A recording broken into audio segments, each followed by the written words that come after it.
শ্রী পরমাত্মনে নমঃ। যথার্থ গীতা, শ্রীমদ্ ভগবদ গীতা। উপসংহার। প্রায় গ্রন্থকার টিকা লেখার সময় নতুন তত্ত্ব খোঁজেন, কিন্তু সত্য সব সময় সত্য হয়, নতুন বা পুরনো হয় না। নতুন সংবাদ খবরের কাগজে ছাপা হয়। সত্য যখন অপরিবর্তনশীল, তাহলে তা নতুন করে আর কে কি বলবে? যদি বলে, তবে বুঝতে হবে সে সত্যের সন্ধান পায়নি।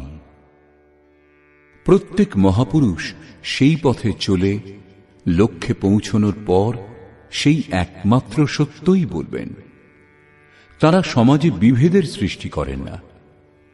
যদি কেউ তা করেন, তাহলে বুঝতে হবে তিনি সত্যে পৌঁছননি। শ্রীকৃষ্ণ সেই সত্য সম্বন্ধেই বলেছেন, যা পূর্বে মনীষীগণ দর্শন করেছিলেন, লাভ করেছিলেন, এবং ভবিষ্যতেও যদি কোনো মহাপুরুষের আবির্ভাব হয়, তবে তিনিও সেই একই কথা বলবেন। মহাপুরুষ ও তাঁর কার্যপ্রণালী। মহাপুরুষগণ সদা সর্বদা সমাজে প্রচলিত সত্যের নামে যে কুরীতি কুপ্রথা থাকে, তা খণ্ডন করে কল্যাণের পথটি প্রশস্ত করেন। সেই কল্যাণের পথ পূর্ব থেকেই প্রচলিত থাকে, কিন্তু তার সঙ্গে সঙ্গে আরও মত এবং পথ প্রচলিত হয়, যা সত্য বলে মনে হয়। এই সকল মত এবং পথের মধ্যে যথার্থ মত কোনটি, তা নির্ণয় করা কঠিন হয়। কিন্তু মহাপুরুষগণ সত্যে স্থিত। সেই সত্য উপলব্ধি করে সুনিশ্চিত হয়ে ভ্রান্ত জনসাধারণকে সত্যের দিকে এগিয়ে যাবার প্রেরণা প্রদান করেন। রাম, কৃষ্ণ, বুদ্ধ, মহাবীর, যীশুখ্রিস্ট, হযরত মুহাম্মদ, কবির, গুরু নানক প্রমুখ মহাপুরুষগণ এই প্রয়াসই করেছেন। মহাপুরুষের তিরোধানের পর অনুগামীগণ তাঁর নির্দেশিত পথে না চলে তাঁর জন্মস্থান, মৃত্যুস্থান এবং যেখানে যেখানে তিনি বিচরণ করেছেন সেই স্থানগুলির পূজা করা শুরু করেন। ক্রমশ তাঁর মূর্তি গড়ে পূজা আয়োজন করেন। যদিও প্রাথমিকভাবে ভক্তেরা তাঁদের স্মৃতিরক্ষার্থে এইরূপ করেন, কিন্তু কালান্তরে সমাজ ভ্রান্ত হয়ে পড়ে এবং শেষে ভ্রম গোঁড়ামির রূপ নিয়ে নেয়। যোগেশ্বর শ্রীকৃষ্ণ তৎকালীন সমাজে সত্যের নামে প্রচলিত রীতিনীতির খণ্ডন করে সমাজকে কল্যাণের প্রশস্ত পথ দেখিয়েছিলেন। দ্বিতীয় অধ্যায়ের 16 সংখ্যক শ্লোকে তিনি বলেছেন, অর্জুন, অসৎ বস্তুর অস্তিত্ব নেই এবং সত্যের কোনো কালে অভাব নেই। আমি ভগবান সেজন্য বলছি না, পরন্তু এর ভেদ তত্ত্বদর্শীগণ অনুভব করেছেন এবং সেই সত্য সম্বন্ধেই আমি বলছি। ত্রয়োদশ অধ্যায়ে তিনি ক্ষেত্রজ্ঞের বর্ণনা সেইভাবেই করেছেন, যা ঋষিভির বহুধা গীতম, ঋষিগণ দ্বারাও প্রায় গায়ন করা হয়েছে। অষ্টাদশ অধ্যায়ে ত্যাগ এবং সন্ন্যাস তত্ত্ব বুঝিয়ে তিনি তৎকালীন প্রচলিত 4টি মতের মধ্যে থেকে একটি চয়ন করে সেটিতেই নিজের সমর্থন দিলেন। সন্ন্যাস। শ্রীকৃষ্ণের সময়ে অগ্নিত্যাগী এবং ঈশ্বর চিন্তনের ত্যাগীগণ নিজেদের যোগী, সন্ন্যাসী বলে একটা কর্মত্যাগী সম্প্রদায় সৃষ্টি করেছিলেন। এর খণ্ডন করে শ্রীকৃষ্ণ বলেছিলেন, জ্ঞান মার্গ এবং ভক্তি মার্গ উভয় মার্গের মধ্যে কোনোটিতেই কর্ম ত্যাগ করার বিধান নেই।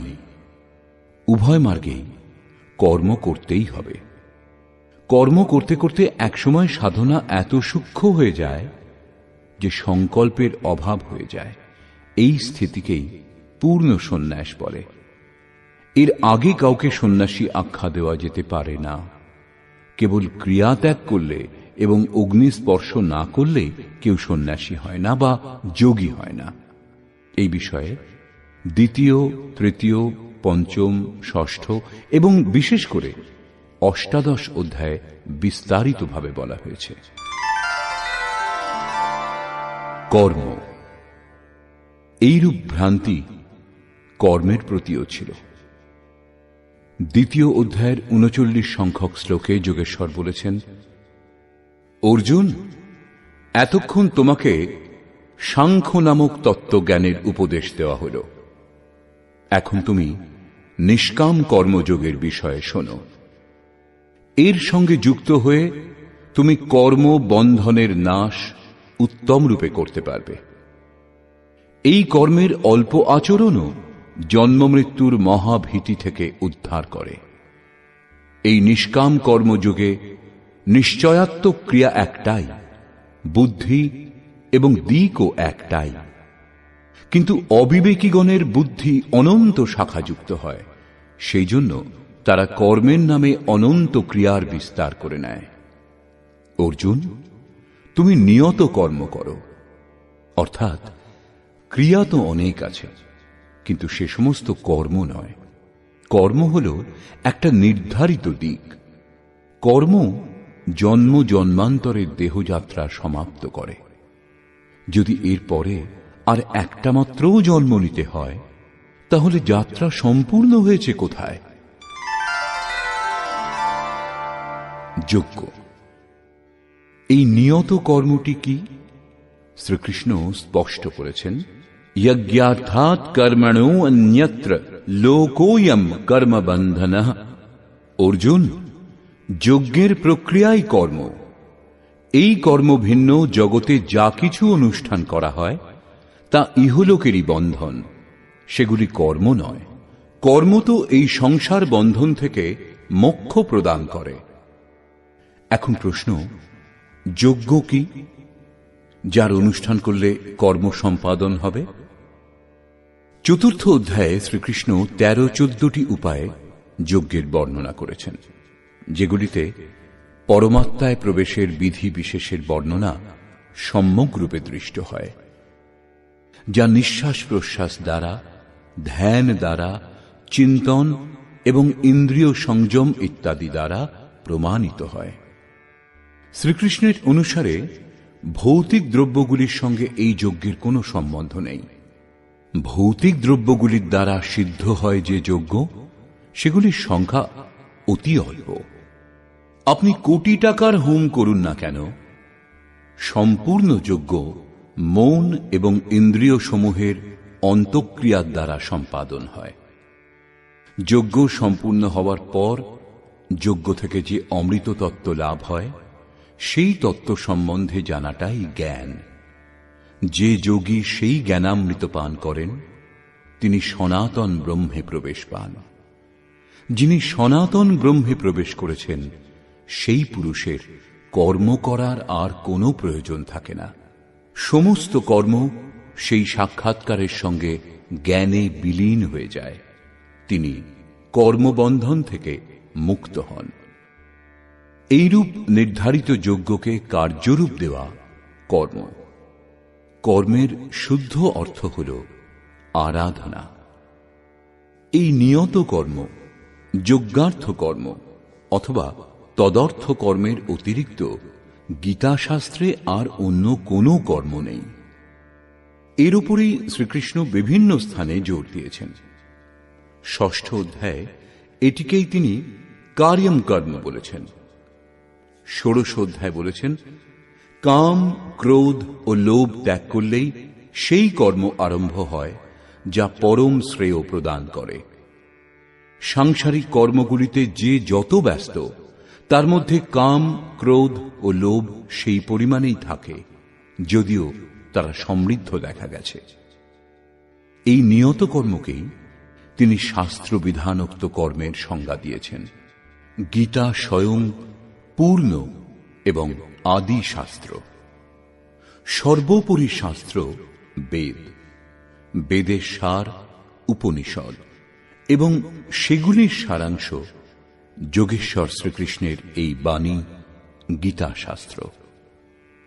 সপ্তদশ এবং অষ্টাদশ অধ্যায়েও শাস্ত্রবিধি দ্বারা নির্ধারিত কর্ম, নিয়ত কর্ম, কর্তব্য কর্ম এবং পুণ্য কর্ম দ্বারা ইঙ্গিত করে তিনি বারংবার জোর দিয়ে বলেছেন, নিয়ত কর্মই পরম কল্যাণকর। যোগেশ্বর শ্রীকৃষ্ণ এত জোর দেওয়া সত্ত্বেও আপনারা সেই নিয়ত কর্ম না করে, শ্রীকৃষ্ণের কথা অনুসারে না চলে সকপল কল্পিত অনুমান করেন যে যা কিছু কার্য করা হয় এই সংসারে সেগুলিই কর্ম, অতএব কিছু ত্যাগ করার প্রয়োজন নেই, কেবল কর্মফলের কামনা ত্যাগ করো, তবেই হবে নিষ্কাম কর্মযোগ, আর কর্তব্য ভেবে করে গেলেই হবে কর্তব্যযোগ। যা কিছু ক্রিয়া নারায়ণকে সমর্পণ করে করলেই সমর্পণ যোগ হবে।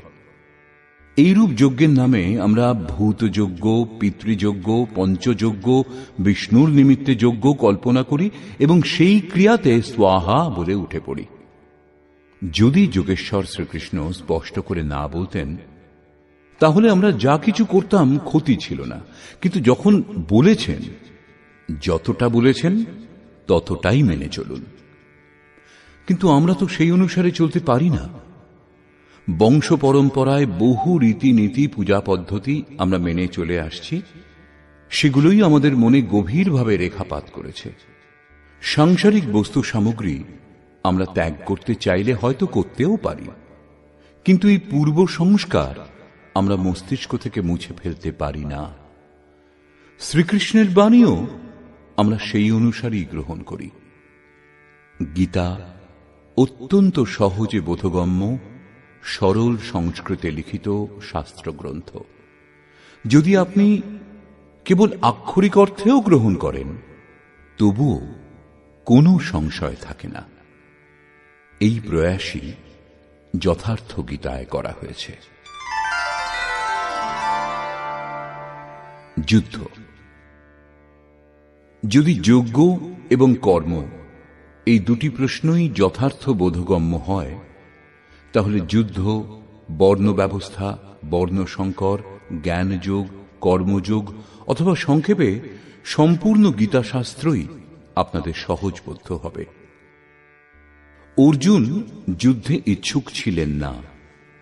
তিনি ধনুর্বাণ ত্যাগ করে রথের পশ্চাৎভাগে গিয়ে বসেছিলেন, কিন্তু যোগেশ্বর শ্রীকৃষ্ণ একমাত্র কর্মের শিক্ষা দিয়ে কেবল কর্ম করার পথই দেখালেন না, পরন্তু অর্জুনকে সেই কর্মপথে চালিতও করেছিলেন।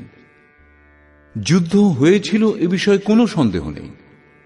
গীতাশাস্ত্রে 15-20টি শ্লোক এমন আছে যেগুলিতে বারবার করে বলা হয়েছে, অর্জুন তুমি যুদ্ধ করো, কিন্তু একটা শ্লোকও এমন নেই যা হত্যাকাণ্ডের সমর্থন করে।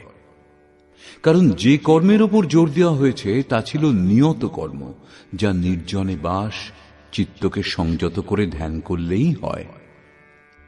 যদি কর্মের স্বরূপ এটাই, নির্জনে চিত্ত ধ্যানে নিযুক্ত থাকবে, তাহলে যুদ্ধ কিভাবে হবে? গীতায় উক্ত কল্যাণ যদি কেবল যোদ্ধাদের জন্যই হয়, তাহলে গীতা থেকে আপনার কি লাভ হবে? আপনার সামনে অর্জুনের মতো কোনো যুদ্ধের পরিস্থিতি তো নেই। বস্তুত তখনও যে পরিস্থিতি ছিল আজও তেমনি আছে। যখন চিত্তকে সমস্ত দিক থেকে একাগ্র করে আপনি হৃদয় দেশে ধ্যান করা শুরু করবেন, তখন কাম, ক্রোধ, রাগ, দেশ ইত্যাদি বিকার আপনার চিত্তকে স্থির হতে দেবে না। সেই বিকারগুলির সঙ্গে সংঘর্ষ, তাদের নিশ্চিহ্ন করাই যুদ্ধ। বিশ্বে কোথাও না কোথাও যুদ্ধ লেগেই আছে, কিন্তু তা থেকে কল্যাণ নয়, বরং বিনাশই হয়। এরকম পরিস্থিতিতে বা অন্য কোনো উপায়ে শান্তি লাভ অসম্ভব। শান্তি তখনই লাভ হয় যখন এই আত্মা নিজের শাশ্বত স্থিতি লাভ করে। এটাই একমাত্র শান্তি, যার পশ্চাতে অশান্তি নেই। কিন্তু এই শান্তি সাধনগম্য। এর জন্য নিয়ত কর্মের বিধান নিশ্চিত করা হয়েছে। বর্ণ। এই কর্মকে 4টি বর্ণে বিভক্ত করা হয়েছে। প্রত্যেক সাধক চিন্তন ক্রিয়াতে প্রবৃত্ত হন, কিন্তু তাদের মধ্যে কেউ নিঃশ্বাস প্রশ্বাসের গতি রুদ্ধ করতে সমর্থ হন, কেউ বা 2 ঘন্টা চিন্তনে বসেও 10 মিনিটের জন্যও একাগ্রচিত্ত হতে পারেন না। এইরূপ স্থিতিযুক্ত অল্পজ্ঞ সাধক শূদ্র শ্রেণীভুক্ত। এই শ্রেণীর সাধকগণ নিজের স্বাভাবিক ক্ষমতা পরিচর্যা থেকেই কর্ম আরম্ভ করবেন। ক্রমশ উন্নতির দ্বারা এই শূদ্র শ্রেণীর সাধকই বৈশ্য, ক্ষত্রিয় এবং বিপ্র শ্রেণীর যোগ্যতা লাভ করবেন। তার ক্রম উন্নতি হতে থাকবে। কিন্তু ব্রাহ্মণ শ্রেণীও দোষযুক্ত, কারণ এই শ্রেণীতে সাধক এবং ব্রহ্ম ভিন্ন ভিন্নই থাকেন। ব্রহ্মে স্থিতি লাভ হলে সাধক তারপর ব্রাহ্মণও থাকেন না। বর্ণের অর্থ আকৃতি। এই দেহটা আপনার আকৃতি নয়। যেমন আপনার বৃত্তি, আপনার আকৃতিও সেই রূপ। শ্রীকৃষ্ণ বলছেন, অর্জুন, পুরুষ শ্রদ্ধাবান হয়, তার শ্রদ্ধা কোথাও না কোথাও অবশ্যই স্থির থাকে। যেরূপ শ্রদ্ধা সেই পুরুষের হয়, সেই রূপ সে নিজেও হয়। যেমন বৃত্তি, তেমনি হয় পুরুষ। বর্ণ কর্মের ক্ষমতার আন্তরিক মাপদণ্ড। কিন্তু লোকে নিয়ত কর্ম ত্যাগ করে সমাজে জন্মের আধারের ওপর জাতিকে বর্ণ বলে নিশ্চিত করে তাদের জীবিকা স্থির করে দিয়েছে, যা শুধু একটা সামাজিক ব্যবস্থা ছিল। তারা কর্মের যথার্থ রূপকে বিকৃত করে, যাতে তাদের সারহীন সামাজিক মর্যাদা এবং জীবিকার ওপর কোনো প্রভাব না পড়ে। কালান্তরে বর্ণের নির্ধারণ কেবল জন্ম থেকে হতে আরম্ভ করেছে, কিন্তু এরকম নয়। শ্রীকৃষ্ণ বলেছেন, 4 বর্ণের সৃষ্টি আমি করেছি। ভারতবর্ষের বাইরে কি এই সৃষ্টি নেই? অন্যত্র কোথাও এইরকম জাতি ব্যবস্থা নেই। ভারতবর্ষে এই ব্যবস্থার অন্তর্গত সহস্র জাতি উপজাতি বিদ্যমান। তবে কি শ্রীকৃষ্ণ মানুষের বিভাগ 4 শ্রেণীতে করেছেন? না, গুণ কর্ম বিভাগ আশাহ, গুণের আধারে কর্মের বিভাগ করেছেন। কর্মাণি প্রবিভক্তানি, কর্মকে ভাগ করা হয়েছে। কর্ম কি তা বুঝতে পারলে বর্ণও স্পষ্ট হবে, এবং বর্ণ বুঝলে বর্ণ সংকরের যথার্থ রূপ আপনি অবগত হবেন।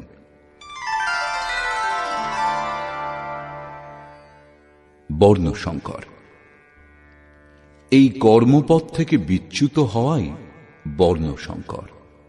আত্মার শুদ্ধ বর্ণ পরমাত্মা।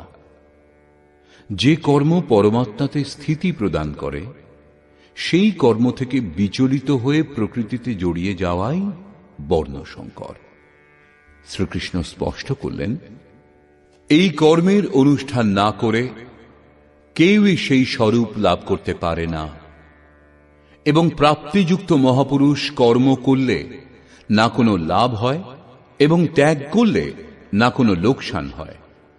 তা সত্ত্বেও লোকসংগ্রহের জন্য তারা কর্মে প্রবৃত্ত হন। সেই মহাপুরুষদের মতো আমারও প্রাপ্তযোগ্য কোনো বস্তু অপ্রাপ্ত নেই। তবুও আমি অনুগামীদের হিতার্থে কর্মে প্রবৃত্ত থাকি। যদি কর্মে প্রবৃত্ত না থাকি, তবে সকলেই বর্ণসংকর হয়ে যাবে। স্ত্রীগণ কলুষিত হলে বর্ণসংকর উৎপন্ন হয়, একথা শোনা যায়। কিন্তু এখানে শ্রীকৃষ্ণ বলছেন, স্বরূপস্থ মহাপুরুষ কর্ম না করলে অনুগামীগণ বর্ণসংকর হবে। সেই মহাপুরুষকে কর্ম না করতে দেখে তারাও কর্ম ত্যাগ করে প্রকৃতিতে ভ্রান্ত হয়ে ঘুরতে থাকবে, বর্ণসংকর হয়ে যাবে। কারণ এই কর্ম করেই পরম নৈষ্কর্মের স্থিতি, নিজের শুদ্ধ বর্ণ পরমাত্মাকে লাভ করা যেতে পারে।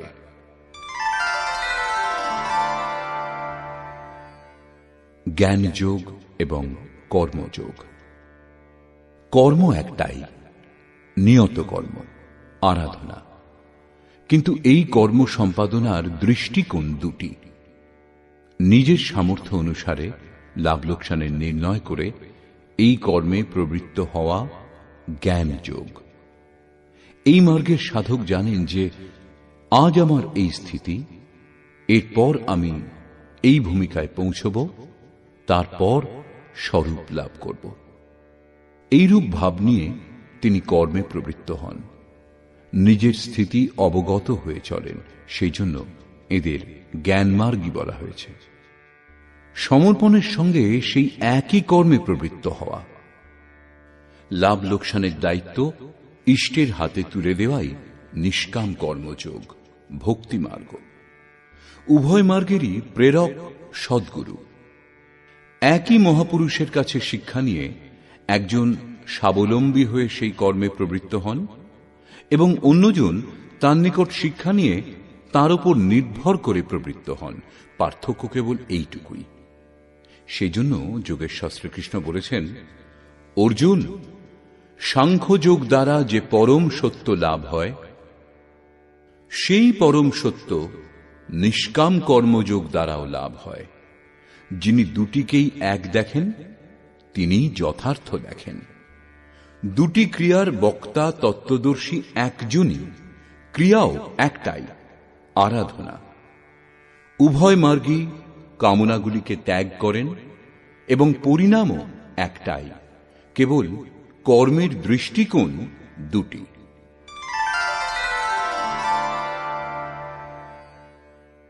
একমাত্র পরমাত্মা। নিয়ত কর্ম হচ্ছে মন এবং ইন্দ্রিয় সমূহের একটা নির্ধারিত অন্তঃক্রিয়া। যখন এটাই কর্মের স্বরূপ, তখন মন্দির, মসজিদ, গির্জা নির্মাণ করে দেবী দেবতার মূর্তি অথবা প্রতীক পূজা কতটা সঙ্গত? ভারতবর্ষের হিন্দু সমাজ, বস্তুত এরা সনাতন ধর্মী। আমাদের পূর্বপুরুষগণ পরম সত্যের দিগদর্শন করে দেশে বিদেশে তা প্রচার করেছেন।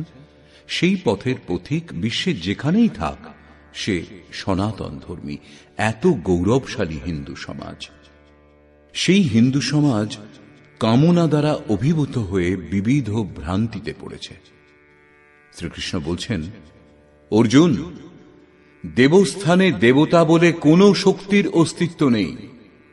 যেখানেই মানুষের শ্রদ্ধা স্থির হয়, তার আড়ালে দাঁড়িয়ে আমি ফলপ্রদান করি, তার শ্রদ্ধা পুষ্ট করি, কারণ সর্বত্র আমি। কিন্তু তার সেই পূজা অবিধিপূর্বক অনুষ্ঠিত হয়, সেই জন্য ফল নষ্ট হয়ে যায়।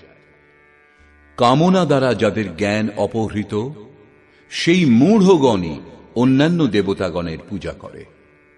সাত্ত্বিক ব্যক্তিগণ দেবতাগণের পূজা করে, রাজসিক ব্যক্তিগণ যক্ষ রাক্ষসগণের এবং তামসিক ব্যক্তিগণ ভূত প্রেতের পূজা করে, কঠিন তপস্যা করে।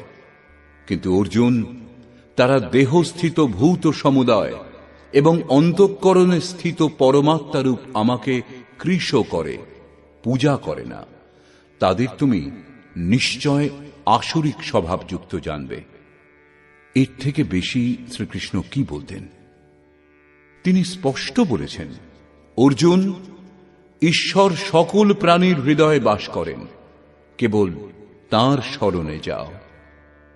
পূজার স্থল হৃদয়, বহির্জগৎ নয়। তা সত্ত্বেও লোকে প্রস্তর, জল, মন্দির, মসজিদ, দেবী দেবতার পুজো নিয়ে ব্যস্ত থাকে।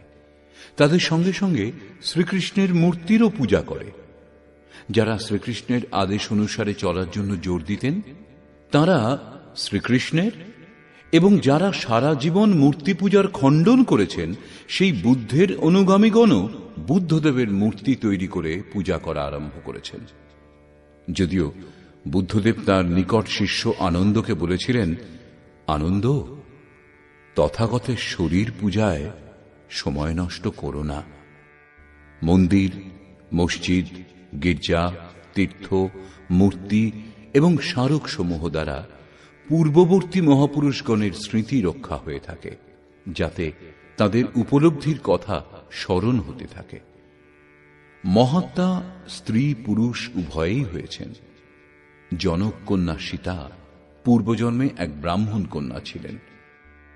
পিতা দ্বারা প্রেরিত হয়ে পরম ব্রহ্ম লাভের জন্য তিনি তপস্যা করেছিলেন, কিন্তু সেই জন্মে সফল হতে পারেননি।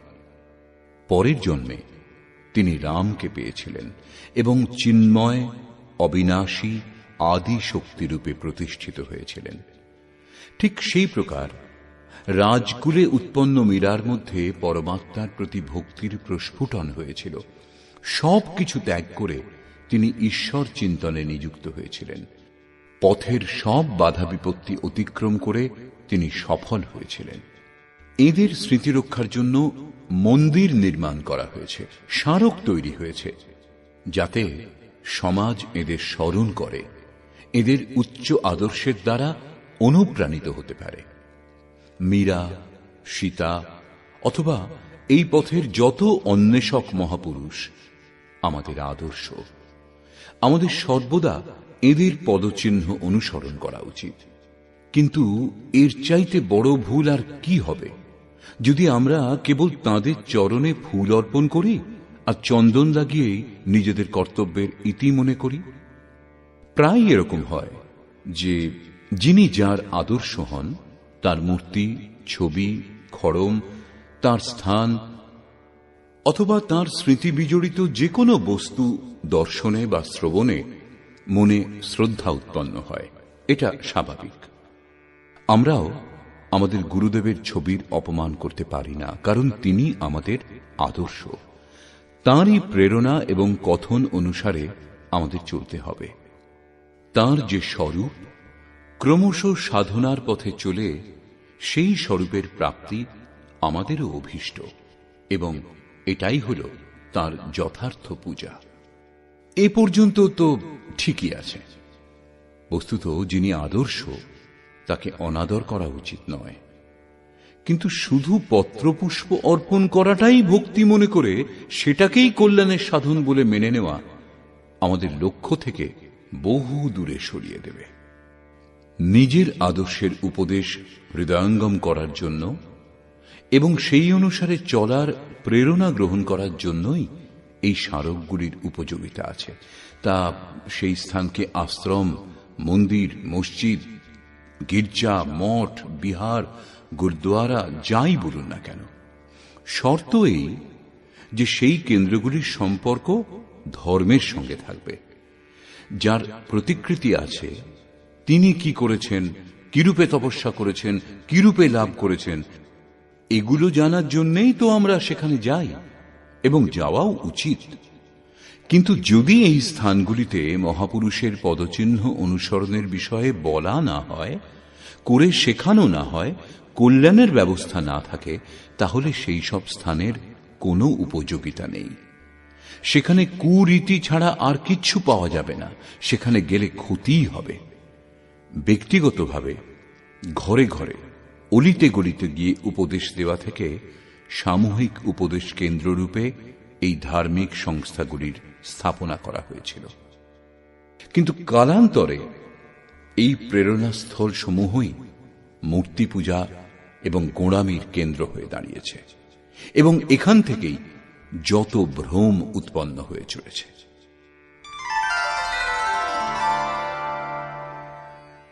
গ্রন্থ, সেই জন্য শাস্ত্রের অনুশীলন আবশ্যক, যাতে আপনি সেই নির্দিষ্ট ক্রিয়া বুঝতে পারেন।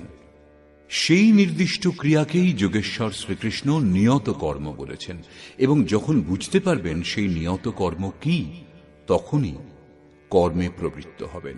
যখনই বিস্মৃত হবেন, তখনই আবার অধ্যয়ন করে নিন। এমন করবেন না যে গ্রন্থটিকে প্রণাম করে অক্ষত এবং চন্দন ইত্যাদি দ্রব্য দিয়ে পূজা করে তুলে রেখে দেবেন। গ্রন্থ পথ নির্দেশক, যা সাধনা সম্পূর্ণ হওয়া পর্যন্ত সঙ্গে থাকে। এই গ্রন্থের সাহায্যেই এগিয়ে যান নিজের গন্তব্যের দিকে। যখন হৃদয়ে ইষ্টকে ধারণ করতে সক্ষম হবেন, তখন সেই ইষ্টই গ্রন্থের স্থান গ্রহণ করবেন। অতএব স্মৃতি রক্ষা করা লোকসানের কিছু নয়, কিন্তু এই স্মৃতিচিহ্নগুলি শুধু পূজা করেই সন্তুষ্ট হয়ে যাওয়াতে কোনো লাভ হয় না।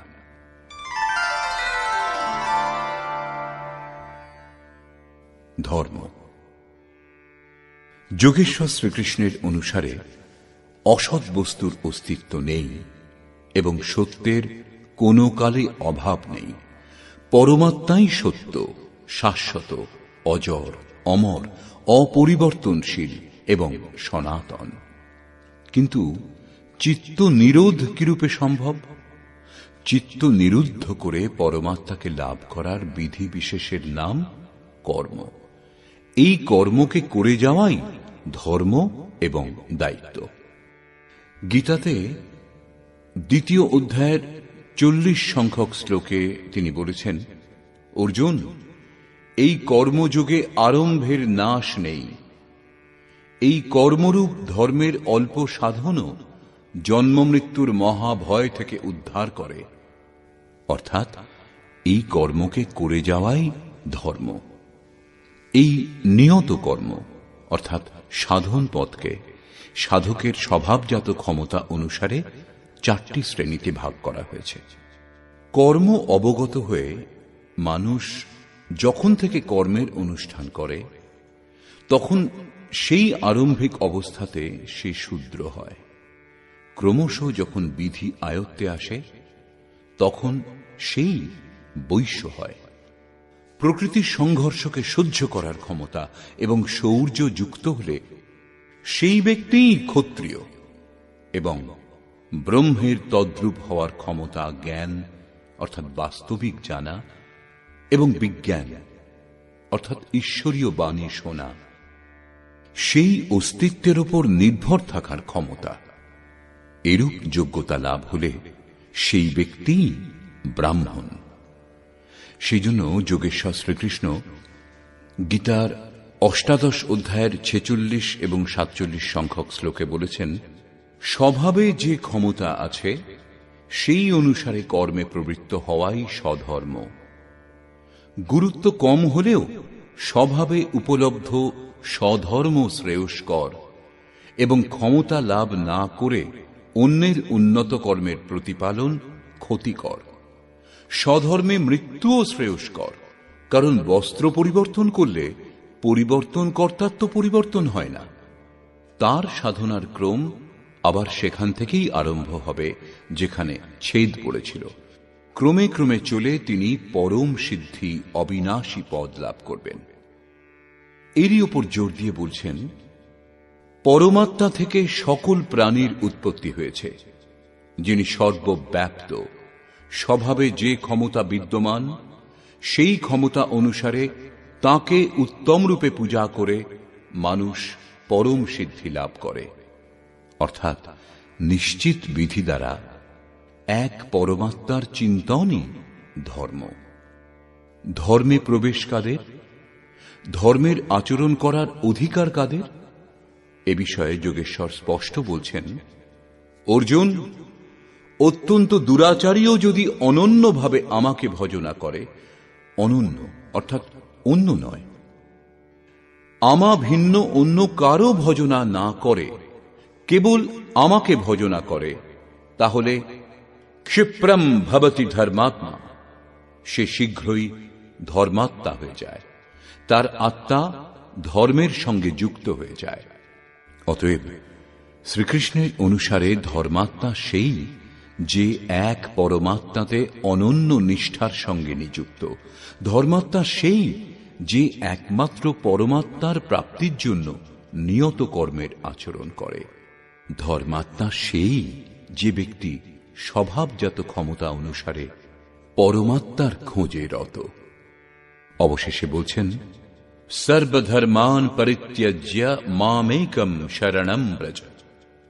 অর্জুন, সকল ধর্মের অনুষ্ঠান পরিত্যাগ করে একমাত্র আমার শরণাগত হও। অতএব একমাত্র পরমাত্মার প্রতি সমর্পিত ব্যক্তিই ধার্মিক। একমাত্র পরমাত্মাতে শ্রদ্ধা স্থির করাটাই ধর্ম। সেই এক পরমাত্মার প্রাপ্তির নিশ্চিত ক্রিয়ার অনুষ্ঠান করাটাই ধর্ম। এইরূপ স্থিতিপ্রাপ্ত মহাপুরুষ, আত্মতৃপ্ত মহাপুরুষগণের সিদ্ধান্তই সৃষ্টিতে একমাত্র ধর্ম। তাঁদের শরণাগত হওয়া উচিত। তাঁরা কিরূপে সেই পরমাত্মাকে লাভ করেছেন, কোন পথে গমন করেছেন, সেই মার্গ একটাই। সেই মার্গে চলাই ধর্ম। ধর্ম আচরণের বিষয়। সেই আচরণ কেবল একটাই, ব্যবসায়াত্মিকা বুদ্ধিরেকে কুরুনন্দন। এই কর্মযুগে সাধন পথের ক্রিয়া একটাই, ইন্দ্রিয় সমূহের বাসনা এবং মনের কার্যকে সংযম করে আত্মাতে অর্থাৎ পরাৎপর ব্রহ্মে প্রবাহিত করা।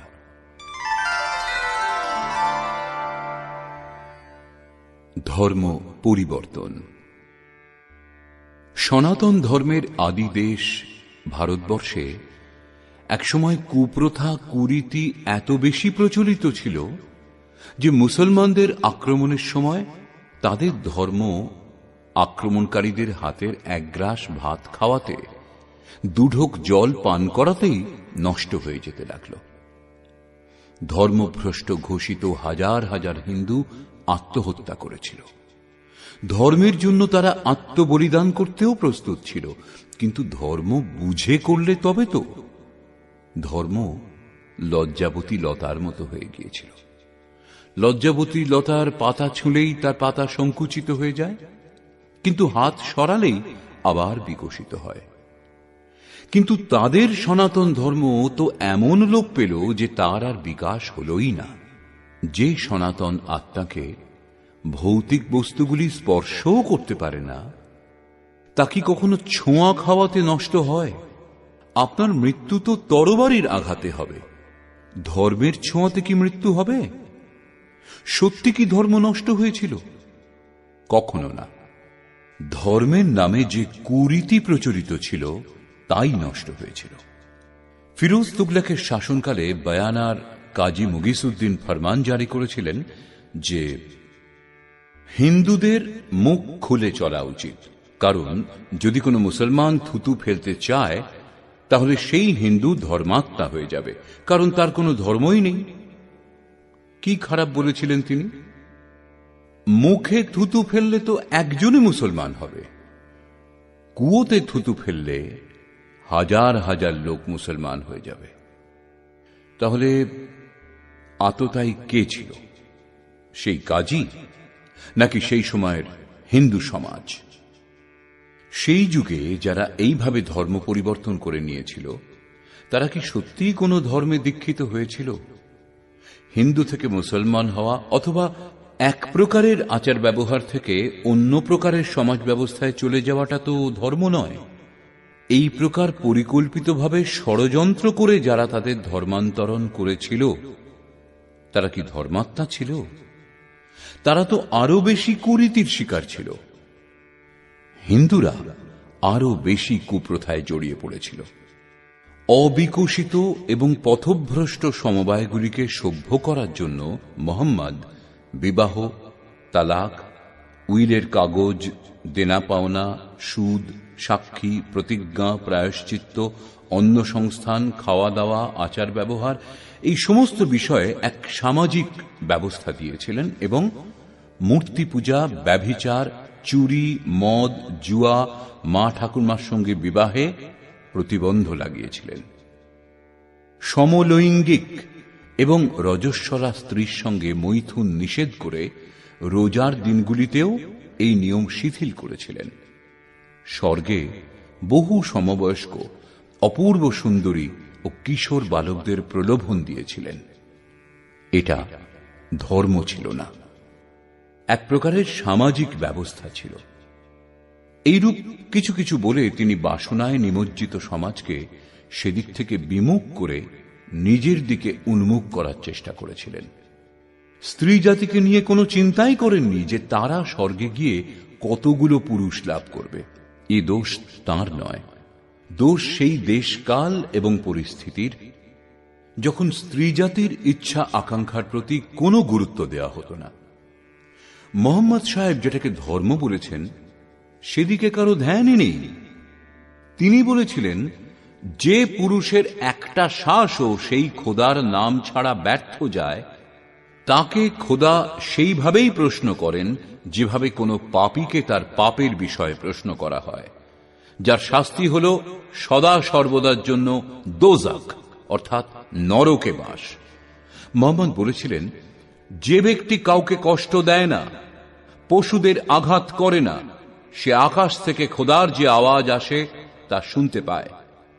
এটা প্রত্যেক স্থানের জন্য প্রযোজ্য ছিল, কিন্তু অনুগামীগণ এটাকে অন্যভাবে বলতে শুরু করে দিয়েছিল যে মক্কাতে একটা মসজিদ আছে, সেখানে সবুজ ঘাস তোলা উচিত নয়, সেই মসজিদে কোনো পশুকে হত্যা করা উচিত নয়, সেই স্থানে কাউকে আঘাত করা উচিত নয়, এবং যে অবস্থাতে আগে ছিল আবার সেই অবস্থাতেই গিয়ে পৌঁছেছিল। মুহাম্মদ খোদার আওয়াজ শোনার আগে কি কোনো মসজিদ নির্মাণ করেছিলেন? কখনো কোনো মসজিদে কি কোনো আয়াত নেমেছে? এই মসজিদ তো সেই মহাপুরুষের স্মৃতিচিহ্ন মাত্র। মোহাম্মদ সাহেবের আশয় তবরেজ বুঝেছিলেন, মনসুর বুঝেছিলেন, ইকবাল বুঝেছিলেন, কিন্তু তারা সাম্প্রদায়িক ব্যক্তিদের শিকার হয়েছিলেন।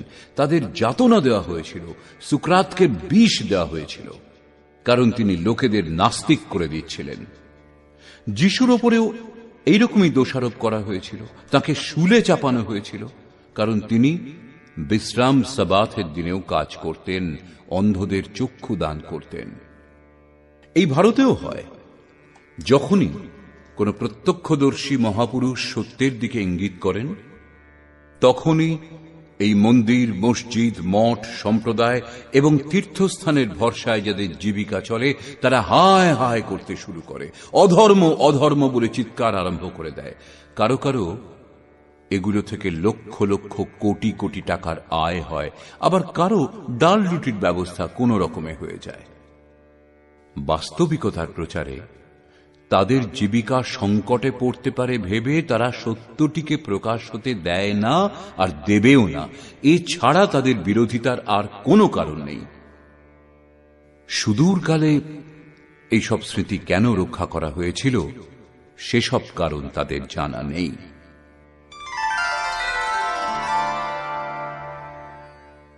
গৃহস্থের অধিকার। প্রায়ই লোকে জিজ্ঞাসা করে যে যদি কর্মের স্বরূপ এটাই যাতে নির্জনে বাস, ইন্দ্রিয় সংযম, নিরন্তর চিন্তন ও ধ্যান আবশ্যক, তবে তো গীতাশাস্ত্র গৃহস্থদের জন্য নয়, অনুপযোগী। তবে তো গীতাশাস্ত্র কেবল সাধুদেরই জন্য। কিন্তু তা নয়, গীতাশাস্ত্র মূলত তাদেরই জন্যে যারা এই পথের পথিক, এবং অংশত তাদের জন্যেও যারা এই পথের পথিক হতে ইচ্ছুক। গীতাশাস্ত্রের আশয় মানুষ মাত্রের জন্য সমান। সদ্গৃহস্থের জন্য তো এর উপযোগিতা বিশেষ, কারণ কর্ম গৃহস্থ আশ্রম থেকেই আরম্ভ হয়।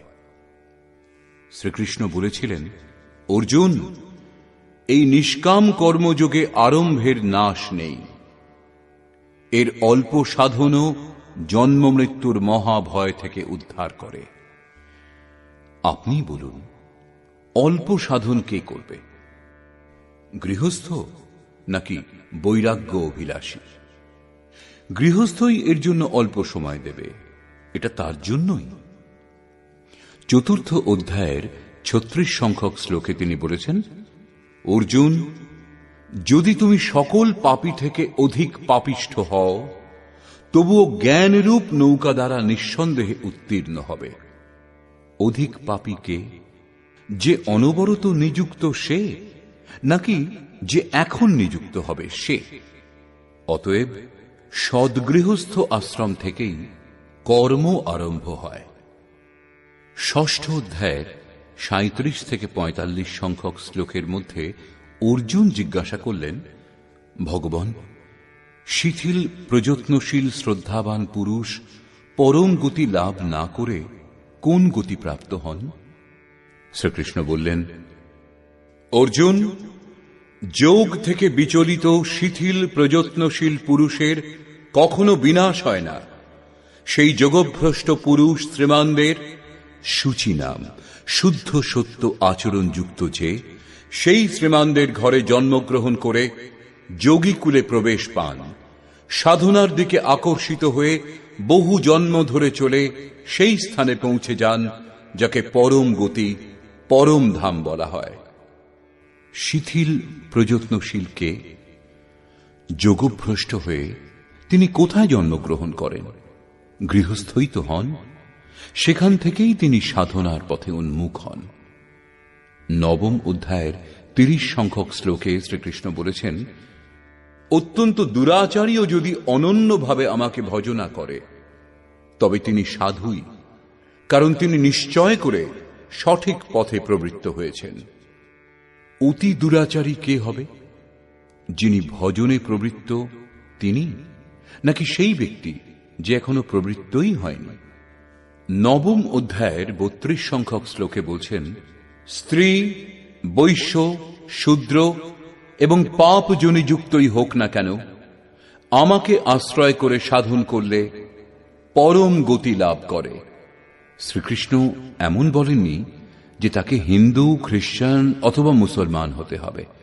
তিনি বলেছেন, অতি দুরাচারী পাতকই হোক না কেন, আমার শরণাগত হলে পরম গতি লাভ করে।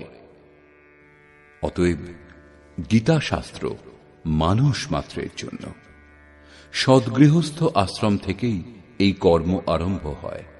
ক্রমশ সেই সদ্গৃহস্থই যোগী হন, পূর্ণ ত্যাগী হন এবং তত্ত্বের দিগদর্শন করে তাতেই প্রবেশ পান, যার সম্বন্ধে শ্রীকৃষ্ণ বলেছেন, জ্ঞানী আমারই স্বরূপ।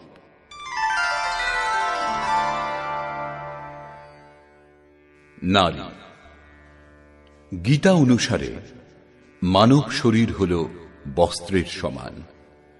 ঠিক যেভাবে আমরা মলিন বস্ত্র পরিত্যাগ করে নতুন কাপড় পরিধান করি, সেইভাবেই সকল প্রাণীর সঞ্চালক জীবাত্মাও পুরনো শরীর অর্থাৎ বস্ত্র বর্জন করে নতুন দেহে অন্য বস্ত্রে প্রবেশ করে। আপনার কায়িক আকার পুরুষের হোক বা নারীর, তা শুধু জীবাত্মার পরিধেয় মাত্র। জগতে দু শ্রেণীর জীবাংশ আছে, পার্থিব ও অপার্থিব। সকল প্রাণীর জৈব শরীর দুটি উপাদানে গঠিত, নশ্বর এবং অপরিবর্তনীয়। এমনকি সকল ইন্দ্রিয়ও তারই অন্তর্ভুক্ত, যেখানে অন্তর পরম ব্রহ্মের সঙ্গে একাত্ম হয়ে ওঠে। এই অবস্থাকে বলা হয় অপার্থিব পরিস্থিতি। এর পর আর কোনো বিনাশ সম্ভব নয়। সচ্চিদানন্দের সাধনাতেই এই উপলব্ধি নিহিত।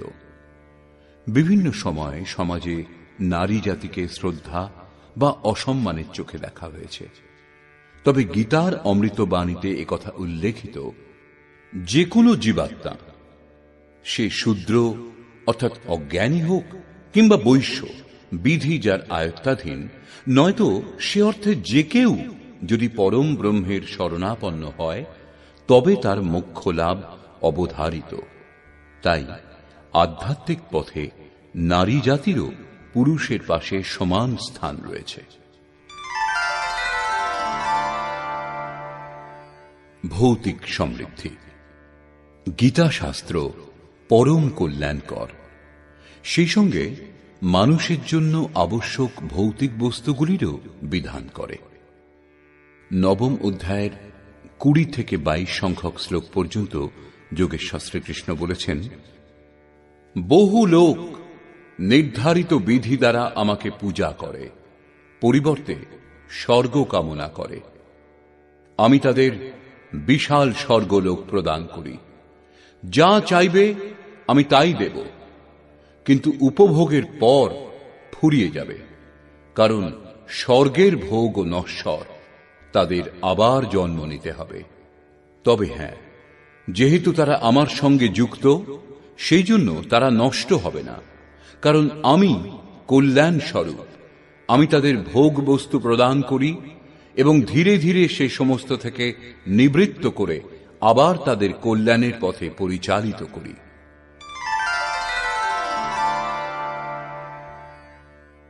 ক্ষেত্র। যে পরমাত্মার শ্রীমুখের বাণী এই গীতা, তিনি স্বয়ং পরিচয় দিয়েছেন, অর্জুন, ইদম শরীরম কৌন্তেয় ক্ষেত্রমিত্যভিধীয়তে। এই দেহটাই ক্ষেত্র, ক্ষেত। এতে ভালো মন্দ কর্মের যে বীজ বপন করা হয় তা সংস্কার রূপে সঞ্চিত হয় এবং কালান্তরে সুখ দুঃখরূপ ভোগের রূপে তা লাভ হয়।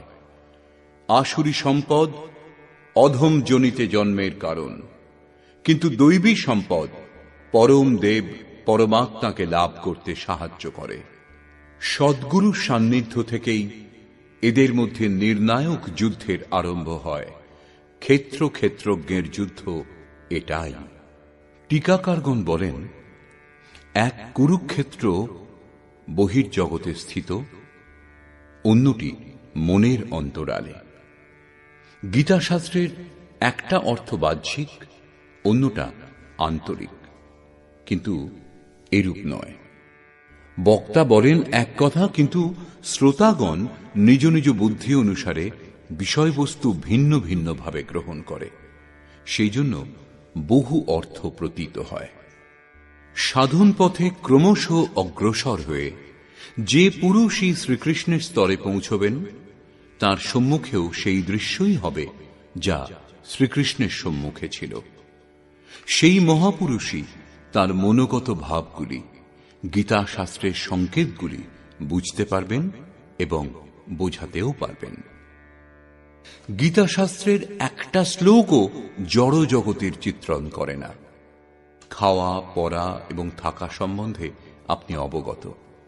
জীবনযাত্রার রীতি, মান্যতা, লোক রীতিনীতিতে দেশকাল এবং পরিস্থিতির অনুকূল পরিবর্তন প্রকৃতির অধীন। এ সম্বন্ধে শ্রীকৃষ্ণ কি ব্যবস্থা দেবেন? কোথাও মেয়েদের বাহুল্য, সেখানে বহু বিবাহ হয়, আবার কোথাও তাদের সংখ্যা কম। সেখানে কয়েকজন ভাই একটিমাত্র মেয়েকে বিবাহ করে। এখানে শ্রীকৃষ্ণ কি ব্যবস্থা দেবেন?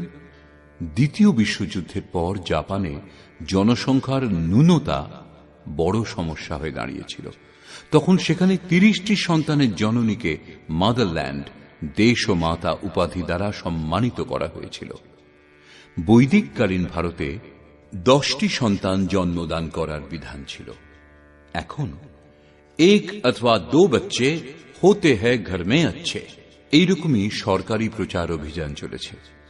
যদি তারা বেঁচে নাও থাকলো তাতে চিন্তার কিছু নেই, সমস্যার সমাধানই হয়। শ্রীকৃষ্ণ এতে কি ব্যবস্থা দেবেন?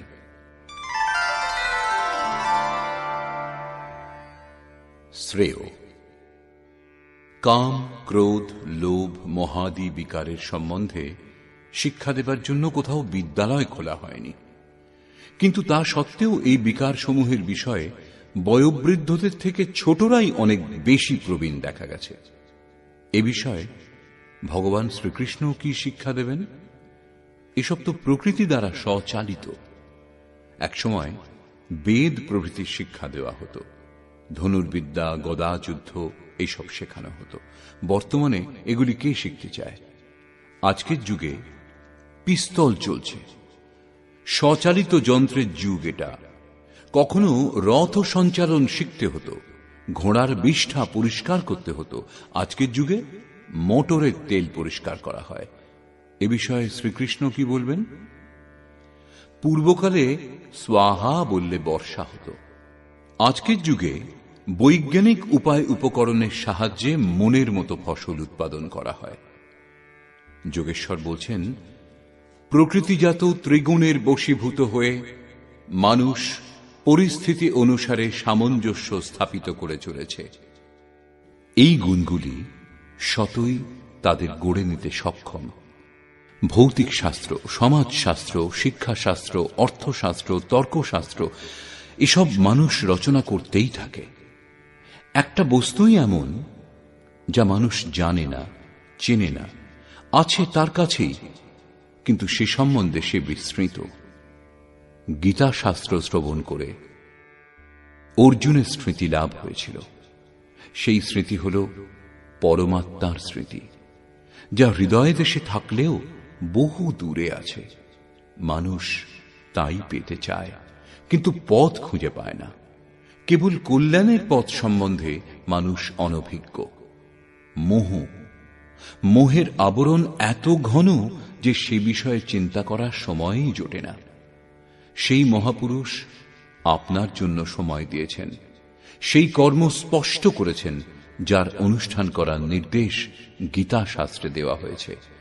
গীতা মুখ্যত এটাই প্রদান করে। ভৌতিক বস্তুও লাভ হয়, কিন্তু শ্রেয়র তুলনায় প্রেয় নগণ্য।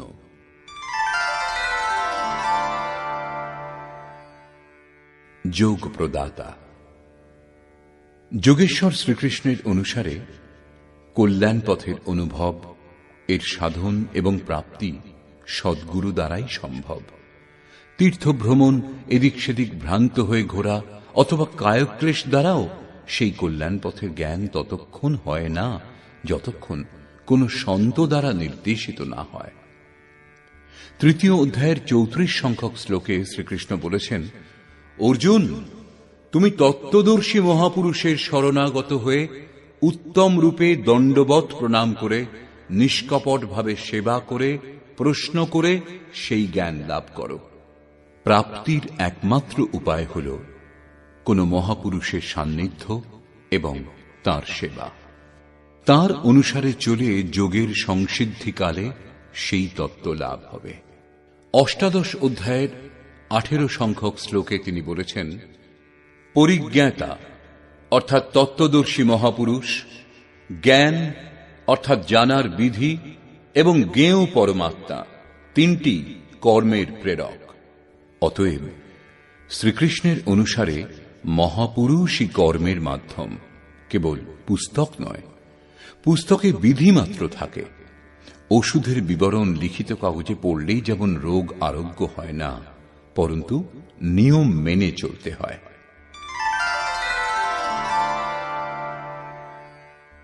নরক। 16 অধ্যায়ের 16 সংখ্যক শ্লোকে আসুরী সম্পদের বর্ণনা করে যোগেশ্বর শ্রীকৃষ্ণ বলেছেন, বহু চিত্ত বিভ্রান্ত মোহজালে আবৃত আসুরী স্বভাবযুক্ত মানুষ অপবিত্র নরকে পতিত হয়। প্রশ্ন স্বাভাবিক যে নরক কিরূপ হয়, নরক কাকে বলে? এই ক্রমেই স্পষ্ট করেন, যারা আমাকে দ্বেষ করে সেই নরাধম দিগকে আমি বারংবার আসুরী যোনিতে নিক্ষেপ করি, অজস্র আসুরী যোনিতে নিক্ষেপ করি। এটাই নরক। নরকের দ্বার কি? বলছেন, কাম, ক্রোধ ও লোভ, এই তিনটি নরকের দ্বার স্বরূপ। এদের সাহায্যেই আসুরী সম্পদের গঠন হয়। অতএব বারংবার কীটপতঙ্গ, পশু ইত্যাদি যোনিতে জন্মগ্রহণ করাই নরক ভোগ। পিণ্ডদান। প্রথম অধ্যায়ে বিষাদগ্রস্ত অর্জুন আশঙ্কিত হয়েছিলেন যে যুদ্ধজনিত নরসংহারে পিতৃপুরুষগণ পিণ্ডদান এবং তর্পণ থেকে বঞ্চিত হবেন, নরকে পতিত হবেন। ভগবান শ্রীকৃষ্ণ বলেছেন, অর্জুন, এই অজ্ঞান তোমার কোত্থেকে উৎপন্ন হল? পিণ্ডোদক ক্রিয়াকে যোগেশ্বর অজ্ঞান বলেছেন এবং আরো বলেছেন, যেরূপ জীর্ণ শীর্ণ বস্ত্র ত্যাগ করে মানুষ নতুন বস্ত্র ধারণ করে, ঠিক তেমনি আত্মাও জীর্ণ শরীর পরিত্যাগ করে মুহূর্তে শরীর রূপ নবীন বস্ত্র গ্রহণ করে। এখানে দেহটা বস্ত্র মাত্র, এবং যখন আত্মা কেবল বস্ত্রই পরিবর্তন করলেন, তখন তার মৃত্যু হল কোথায়? নশ্বর দেহটাই শুধু পরিবর্তন করেছেন, তার ব্যবস্থা পূর্ববৎই থাকল। তবে এই ভোজন, পিণ্ডদান, আসন, শয্যা, বাহন, আবাস অথবা জল, এসব দ্বারা কাকে তৃপ্ত করা হয়? এই কারণেই এগুলিকে যোগেশ্বর অজ্ঞান বলেছেন। পঞ্চদশ অধ্যায়ের 7ম শ্লোকে এর উপর জোর দিয়ে বলেছেন, এই আত্মা আমার সনাতন অংশ, স্বরূপ, এবং মনের সঙ্গে পঞ্চেন্দ্রিয়ের কার্যকলাপের জন্য সংস্কার আকর্ষণ করে অন্য দেহ ধারণ করে এবং মনের সঙ্গেই ষষ্ঠ ইন্দ্রিয় দ্বারা নূতন দেহে বিষয় ভোগ সমূহ উপভোগ করে। আত্মা যখন অন্য দেহ ধারণ করে তখন সেখানেও ভোগ সামগ্রী থাকেই। তাহলে পিণ্ডদান কেন করা হয়? এদিকে দেহ ত্যাগ, অন্যদিকে নূতন দেহ ধারণ। আত্মা দেহত্যাগের সঙ্গে সঙ্গে নূতন দেহে প্রবেশ করে, মাঝে বিরামের কোনো স্থান নেই। তাহলে হাজার হাজার পিতৃগণের অনাদিকাল ধরে পতিত থাকার কল্পনা এবং তাদের জীবিকা বংশ পরম্পরার হাত থেকে নির্ধারিত করে খাঁচার পাখির মতো নিষ্ফল ক্রন্দন অজ্ঞানেরই পরিচয় মাত্র। তাই যোগেশ্বর শ্রীকৃষ্ণ পিণ্ডদান জনিত এই সংস্কারকে অজ্ঞান বলেছেন।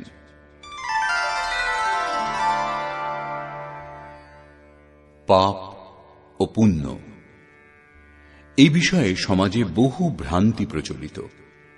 কিন্তু যোগেশ্বর শ্রীকৃষ্ণের অনুসারে রজগুণজাত এই কাম ও ক্রোধ ভোগ উপভোগ করে কখনো তৃপ্ত হয় না, দুঃখদায়ক।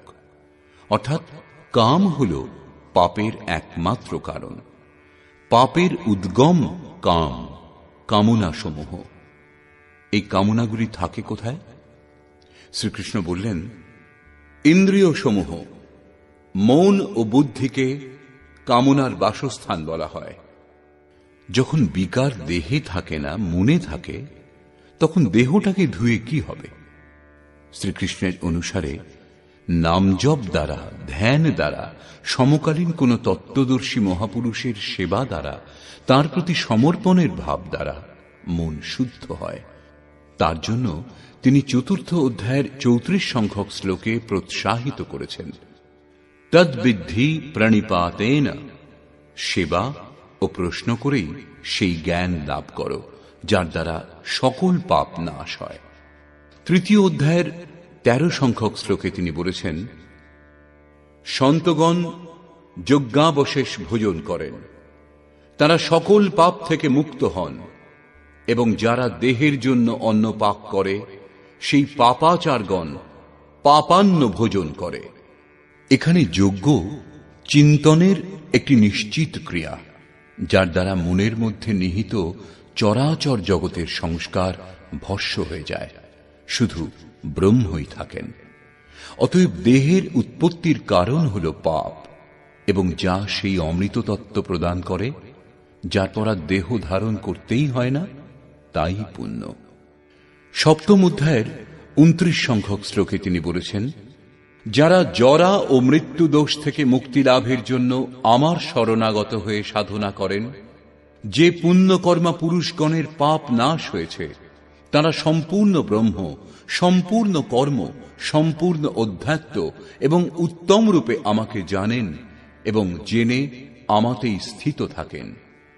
অতএব পুণ্যকর্ম তাই যা জরা, মৃত্যু ও দোষ থেকে মুক্ত করে শাশ্বতের অনুভূতি এবং তাতেই সর্বদার জন্য স্থিতি প্রদান করে, এবং যে কর্ম জন্ম, মৃত্যু, জরা, মরণ, দুঃখ, দোষের পরিধির মধ্যেই ঘোরাতে থাকে, সেই কর্মকে পাপ কর্ম বলে।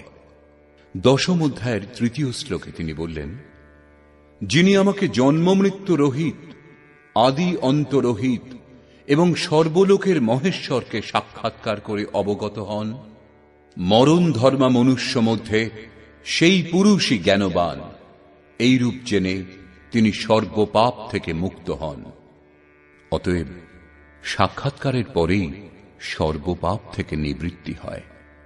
সারাংশত বারবার জন্ম মৃত্যুর কারণই পাপ, এবং তার থেকে উদ্ধার করে শাশ্বত পরমাত্মার দিকে যা এগিয়ে দেয়, পরম শান্তি প্রাপ্ত করায়, তাই পুণ্যকর্ম। সত্য বলা, কেবল স্ব উপার্জিত অন্ন গ্রহণ, স্ত্রী জাতির প্রতি মাতৃভাব, সততা, এই সব পুণ্যকর্মের সহায়ক অঙ্গ, কিন্তু সর্বোৎকৃষ্ট পুণ্য হল পরমাত্মার প্রাপ্তি, যা একমাত্র পরমাত্মার প্রতি শ্রদ্ধাকে ভঙ্গ করে, তাই পাপ।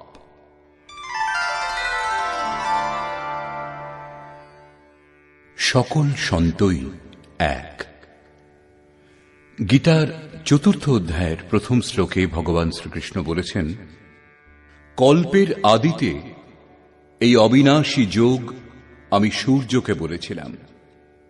কিন্তু শ্রীকৃষ্ণের পূর্বকালীন ইতিহাস অথবা অন্য কোনো শাস্ত্রেও কৃষ্ণের কোনো নামের উল্লেখ নেই। বাস্তবে শ্রীকৃষ্ণ পূর্ণ যোগেশ্বর ছিলেন। তিনি অব্যক্ত এবং অবিনাশী ভাবের স্থিতিযুক্ত মহাপুরুষ। যখনই পরমাত্মা প্রাপ্তির ক্রিয়া অর্থাৎ যোগের সূত্রপাত করা হয়েছে, তখন স্থিতিযুক্ত মহাপুরুষই তা করেছেন, সে তিনি রাম হন অথবা ঋষি জোরাসুস্ত্র। পরবর্তীকালে এই উপদেশই যীশুখ্রিস্ট, মোহাম্মদ, গুরু নানক যার দ্বারাই বলা হয়েছে তা শ্রীকৃষ্ণই বলেছেন। অতএব সকল মহাপুরুষই এক, সকলেই এক বিন্দুর স্পর্শ করে একটাই স্বরূপ লাভ করেন। এই পদ একটি একক। বহু পুরুষ এই পথে গমন করবেন, কিন্তু যখন লাভ করবেন তখন সকলেই সেই এক পদ লাভ করবেন। এরূপ অবস্থাযুক্ত সন্তের দেহ বাসস্থান হয়, তিনি শুদ্ধ আত্মস্বরূপ হন। এরূপ স্থিতিযুক্ত মহাপুরুষ যখনই কিছু বলেছেন, তখন তা সেই এক যোগেশ্বরই বলেছেন। সন্ত পুরুষ কোনো না কোনো স্থানে জন্মগ্রহণ তো করেনি, পূর্ব অথবা পশ্চিমে, শ্যাম অথবা শ্বেত পরিবারে, পূর্ব প্রচলিত কোনো ধর্মাবলম্বীদের মাঝে অথবা অবোধ যাযাবর পরিবারে, গরিব অথবা ধনীর গৃহে জন্ম নিয়েও সন্ত পুরুষ পরিবারের পরম্পরার সঙ্গে যুক্ত হন না। তিনি নিজের লক্ষ্য পরমাত্মাকে অবলম্বন করে স্বরূপের দিকে এগিয়ে যান এবং শেষে তাই হন। তাঁদের উপদেশে জাত পাত, বর্গভেদ এবং ধনী গরিবের মধ্যে কোনো পার্থক্য থাকে না।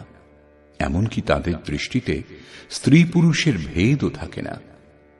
৫ম অধ্যায়ের ১৬ সংখ্যক শ্লোকে বলা হয়েছে, দ্বাবিমৌ পুরুষৌ লোকে। মহাপুরুষগণের দেহত্যাগের পর তাদের অনুগামীগণ নিজ নিজ সম্প্রদায় সৃষ্টি করে সংকুচিত হয়ে যায়। কোন মহাপুরুষের অনুগামীগণ ইহুদি হয়, কারো খ্রিস্টান, কারো মুসলমান, কারো সনাতনী হয়ে যায়। কিন্তু এই বিভেদের সঙ্গে সন্তের কোনো সম্পর্ক থাকে না।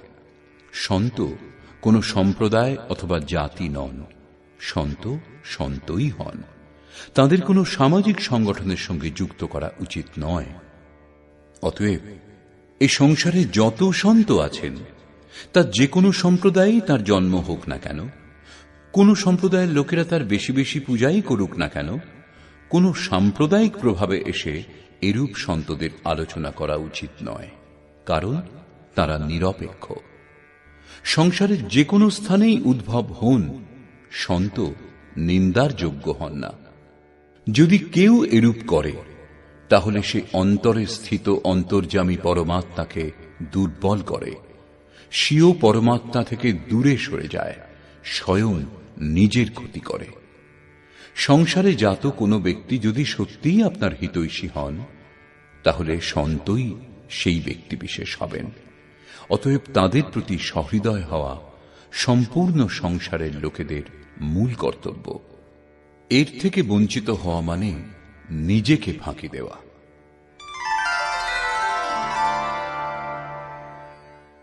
বেদ।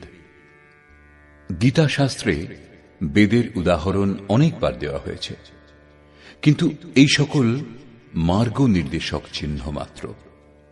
গন্তব্যে উপনীত ব্যক্তির জন্য এই নির্দেশক চিহ্নের উপযোগিতা শেষ হয়ে যায়। ২য় অধ্যায়ের ৪৫ সংখ্যক শ্লোকে শ্রীকৃষ্ণ বলেছেন, অর্জুন, বেদ ত্রিগুণ পর্যন্তই আলোকপাত করতে পারে, তুমি বেদের কার্যক্ষেত্রের ঊর্ধ্বে ওঠো। ২য় অধ্যায়ের ৪৬ সংখ্যক শ্লোকে বলছেন, সর্বদিক থেকে পরিপূর্ণ জলাশয় প্রাপ্ত হলে মানুষের ছোট জলাশয়ের যতটা প্রয়োজন থাকে, তদ্রূপ উত্তম প্রকার ব্রহ্মজ্ঞাতা মহাপুরুষ অর্থাৎ ব্রাহ্মণের বেদের ততটাই প্রয়োজন থাকে, কিন্তু অন্যদের জন্য তার উপযোগিতা থাকেই। অষ্টম অধ্যায়ের 28 সংখ্যক শ্লোকে বলেছেন, অর্জুন, আমাকে তত্ত্ব সহিত উত্তম প্রকারে অবগত হওয়ার পরে যোগী বেদ, যজ্ঞ, তপস্যা, দান ইত্যাদির পুণ্যফল অতিক্রম করে সনাতন পদ প্রাপ্ত হন। অর্থাৎ যতক্ষণ বেদ জীবিত, যজ্ঞ অসম্পূর্ণ, ততক্ষণ সনাতন পদের প্রাপ্তি সম্ভব নয়। পঞ্চদশ অধ্যায়ের প্রথম শ্লোকে বলেছেন, ঊর্ধ্বে পরমাত্মা যার মূল, নিম্নে কীট পতঙ্গ পর্যন্ত প্রকৃতি যার শাখা প্রশাখা, এই সংসার সেইরূপ অশ্বত্থরূপ অবিনাশী বৃক্ষ। যিনি এই বৃক্ষকে মূল সহিত জানেন, তিনি বেদের জ্ঞাতা। এই তত্ত্ব জানার একমাত্র স্রোত মহাপুরুষ। তাঁর দ্বারা নির্দিষ্ট ভজন, পুস্তক অথবা পাঠশালাও তাঁর দিকেই প্রেরিত করে।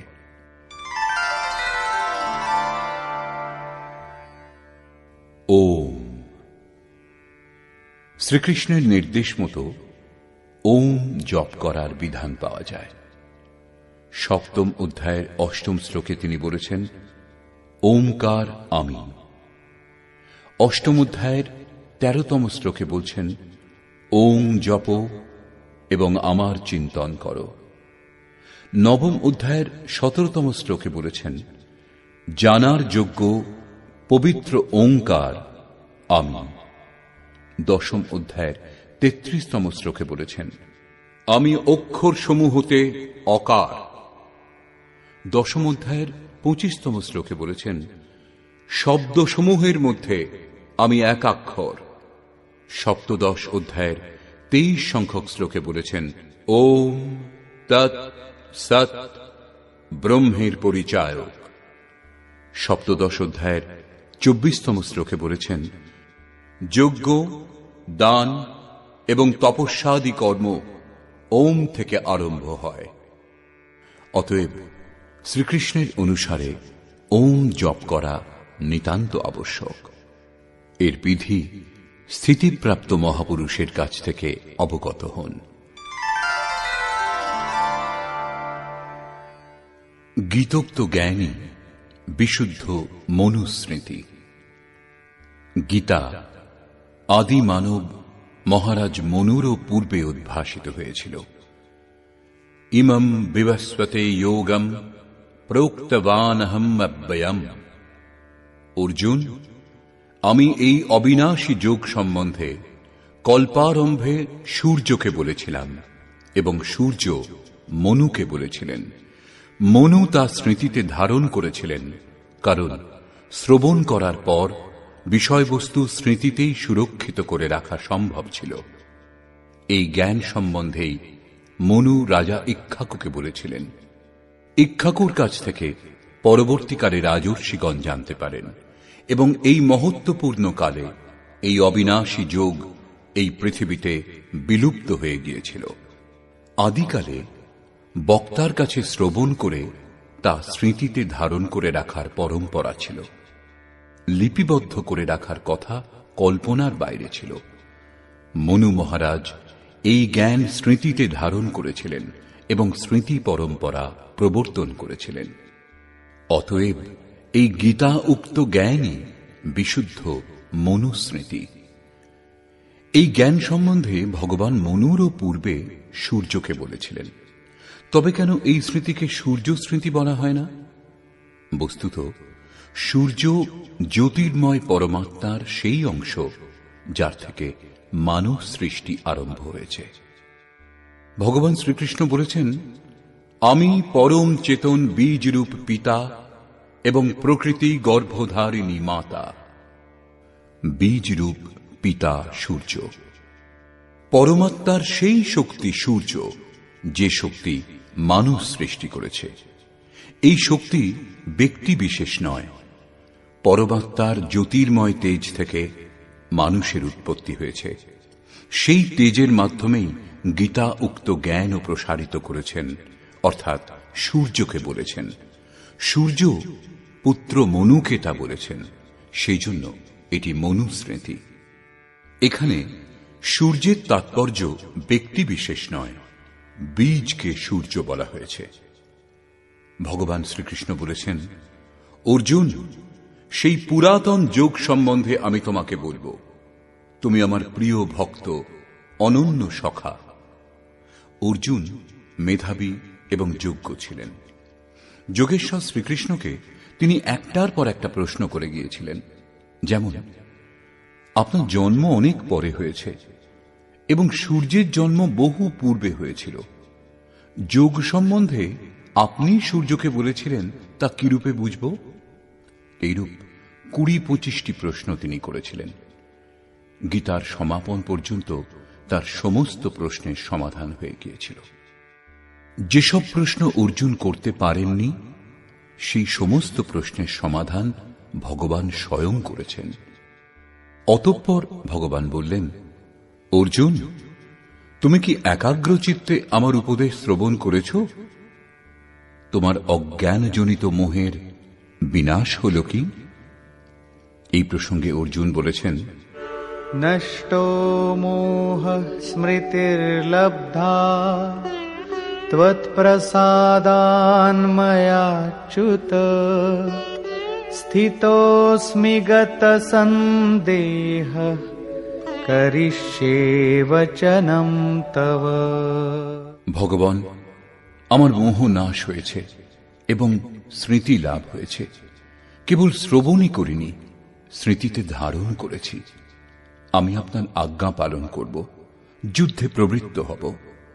অর্জুন ধনুর্ধারণ করেছিলেন, যুদ্ধ হয়েছিল, বিজয়ী হয়ে বিশুদ্ধ ধর্ম সাম্রাজ্য স্থাপনা করেছিলেন এবং একমাত্র ধর্মশাস্ত্র রূপে আদি ধর্মশাস্ত্র গীতা পুনরায় প্রতিষ্ঠিত হয়েছিল।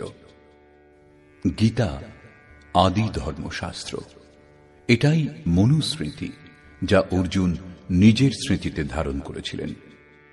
মনুর 2টি কৃতির উল্লেখ রয়েছে। প্রথমত, পিতার নিকট হতে প্রাপ্ত গীতা। দ্বিতীয়ত, বেদ মনুর সমক্ষে আবির্ভূত হয়েছিল। তৃতীয় কোনো কৃতি মনুর কালে ছিল না। সেই কালে লিপিবদ্ধ করে রাখার প্রচলনই ছিল না, কাগজ কলমেরও প্রচলন ছিল না। সেজন্য জ্ঞান শ্রুত অর্থাৎ শ্রবণ করে স্মৃতিতে সুরক্ষিত করে রাখার পরম্পরা ছিল। সৃষ্টির প্রথম মানুষ মনু মহারাজ, যার থেকে অন্যান্য মানুষের সৃষ্টি হয়েছে, তিনি বেদকে শ্রুতি এবং গীতা শাস্ত্রকে স্মৃতির সম্মান দিয়েছেন। বেদ মনুর সমক্ষে আবির্ভূত হয়েছিল। বেদ শ্রবণযোগ্য, শ্রবণ করুন। যদি পরবর্তীকালে ভুলেও যান, কোনো ক্ষতি নেই, কিন্তু গীতা স্মৃতি গ্রন্থ, সর্বদা স্মরণে রাখবেন।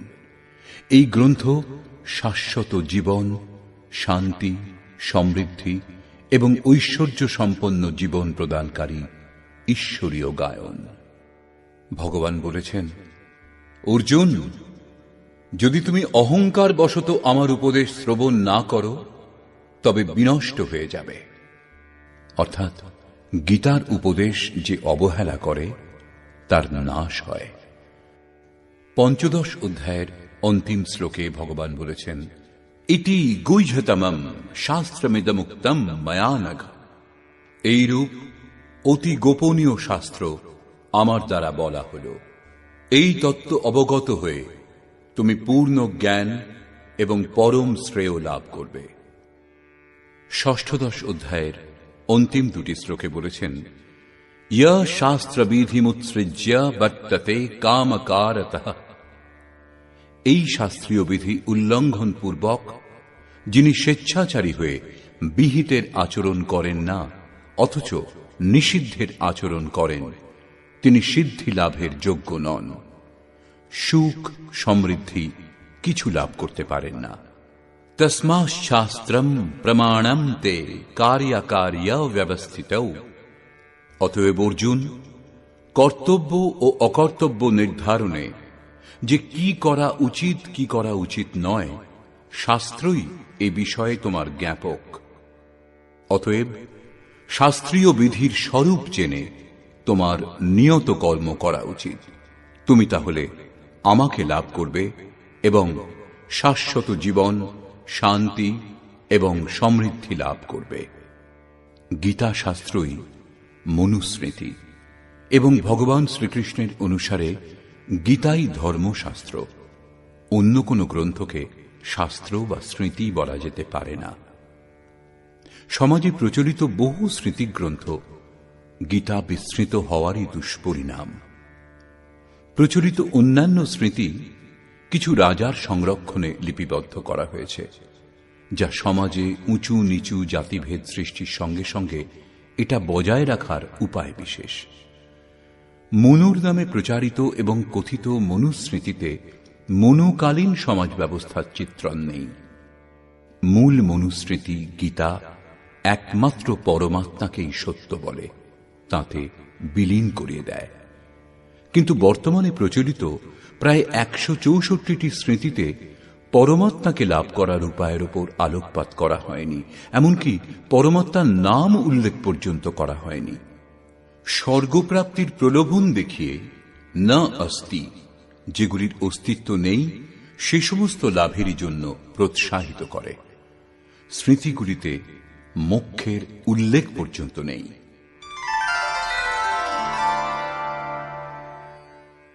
মহাপুরুষ। যিনি মহাপুরুষ তিনি বাহ্য এবং আন্তরিক, ব্যবহারিক এবং আধ্যাত্মিক, লোকরীতি এবং যথার্থ বেদরীতি দুটিই জানেন। এই কারণেই সমস্ত সমাজকে মহাপুরুষগণ আচার ব্যবহার এবং রীতিনীতির বিধান দিয়েছেন এবং একটা মর্যাদা সম্পন্ন ব্যবস্থা দিয়েছেন। বশিষ্ঠ, শুক্রাচার্য, স্বয়ং যোগেশ্বর শ্রীকৃষ্ণ, মহাত্মা বুদ্ধ, মুসা, যিশু, মোহাম্মদ, রামদাস, দয়ানন্দ, গুরু গোবিন্দ সিং, সহস্র সহস্র মহাপুরুষ এই রূপ করেছেন। কিন্তু এই সকল ব্যবস্থা সাময়িক। পীড়িত সমাজকে ভৌতিক বস্তু প্রদান করলে তারা স্থায়ী রূপে লাভান্বিত হতে পারে না। এই ভৌতিক উপলব্ধি ক্ষণস্থায়ী নয়, শাশ্বত নয়। সেই জন্য সে সকলের সমাধানও সাময়িক হয়, চিরন্তন ব্যবস্থারূপে গ্রহণ করা যায় না।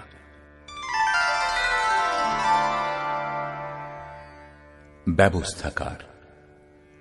সামাজিক বিকৃতিগুলি মহাপুরুষগণ দূর করেন। যদি এগুলি সমাধান না করা হয়, তাহলে জ্ঞান বৈরাগ্যজনিত পরমের সাধনা সম্বন্ধে কে শুনবে? মানুষ যে বাতাবরণে জড়িয়ে আছে সেখান থেকে সরিয়ে যথার্থকে জানার স্থিতিতে নিয়ে আসার জন্য অনেক প্রলোভন দেয়া হয়। এরূপ মহাপুরুষ যে শব্দগুলির প্রয়োগ করেন, কোনো ব্যবস্থা দেন, তা ধর্ম নয়। এই ব্যবস্থা 100-200 বছর পর্যন্ত চলে, 400-600 বছরের জন্য উদাহরণ হয়ে যায় এবং 1000-2000 বছরের মধ্যে সেই সামাজিক আবিষ্কার নতুন পরিস্থিতির কাছে নিষ্প্রাণ হয়ে যায়। গুরু গোবিন্দ সিং এর সামাজিক ব্যবস্থায় অস্ত্র অনিবার্য ছিল, কিন্তু এখন সেই তরবারির শাস্ত্রের স্থানে কি প্রয়োজন? যিশু গাধার পিঠে বসতেন। গাধার সম্বন্ধে তিনি তখন যে বিধান দিয়েছিলেন, আজকের দিনে তার উপযোগিতা কি? এই প্রকার যোগেশ্বর শ্রীকৃষ্ণ তৎকালীন সমাজকে সম্যক রূপে ব্যবস্থিত করেছিলেন। এর উল্লেখ মহাভারত, ভাগবত ইত্যাদি গ্রন্থে করা হয়েছে। তার সঙ্গে এই গ্রন্থগুলিতে তিনি যথার্থেরও যত্রতত্র চিত্রণ করেছেন। পরম কল্যাণকর সাধনা এবং ভৌতিক ব্যবস্থাগুলির নির্দেশ মিশ্রণ করলে সমাজ তত্ত্ব নির্ণায়কের ক্রমকে সম্পূর্ণ বুঝতে পারে না। ভৌতিক ব্যবস্থাগুলিকে সমাজ যেমন তেমন করে নয়, বরং বেশি বেশি করে গ্রহণ করে, কারণ তা ভৌতিক। মহাপুরুষ বলেছেন, এইরূপ বলে এই ব্যবস্থাগুলির জন্য মহাপুরুষগণের দোহাই দেয়। তারা মহাপুরুষের বাস্তবিক ক্রিয়াকে নিজেদের সুবিধা মতো পরিবর্তন করে সেই ক্রিয়া ভ্রমযুক্ত করে দেয়। বেদ, রামায়ণ, মহাভারত, বাইবেল, কোরআন এইসব গ্রন্থের প্রত্যেকটিতে পূর্ব আগ্রহযুক্ত ধারণাকে ধোঁয়াশায় আচ্ছন্ন করে রাখে। এই জগতে সাধারণ জীবনযাপনকারী মানব সমাজ এইসব বিভ্রান্তিকর অতিকথনের স্থূল রূপটি গ্রহণ করতে বাধ্য হয়।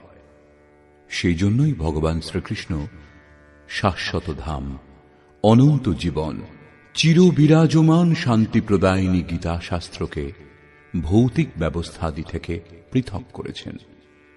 মহাভারত ভারতের সুমহান ইতিহাস এবং গৌরবময় সংস্কৃতির মহাকাব্য। সেই বিশাল ইতিহাসের মধ্যেই গীত হয়েছে গীতা, যাতে ভবিষ্যতে সমস্ত প্রজন্ম এই ধর্মশাস্ত্রটির ধর্মীয় প্রেক্ষাপটে যথাযথভাবে হৃদয়ঙ্গম করতে পারে। কালান্তরে মহর্ষি পতঞ্জলি প্রমুখ অনেক মহাপুরুষও পরম শ্রেয়র যথার্থ বিধিসমূহ সামাজিক ব্যবস্থা থেকে পৃথক করে স্বতন্ত্র রূপ দিয়েছেন।